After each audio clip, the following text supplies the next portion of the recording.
किसी भी व्यक्ति को बार बार बारिश के अंदर बुखार आती है और सर्दी जुकाम का इन्फेक्शन लगता है तो उनको गिलोय का सेवन करना चाहिए। गिलोय बहुत ही ज्यादा यूजफुल होती है हमारी बुखार को जड़ से खत्म करने के लिए।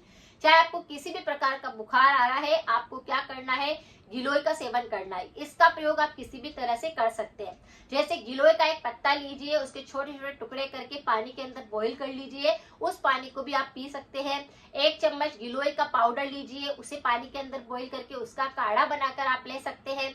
या फिर गिलोय की जो डंडी होती है उसे कूट कर बॉईल करके वो जड़ भी आप पी लेते हैं, गिलोय की जड़, तो उससे भी आपका बुखार तुरंत उतर जाता है। तो ये कुछ ऐसी रेमेडी है जो बुखार आपका बिल्कुल जड़ से ठीक कर सकता है, वह भी बिल्कुल नेचुरल तरीके से। तो ये उपाय आप कर सकते हैं।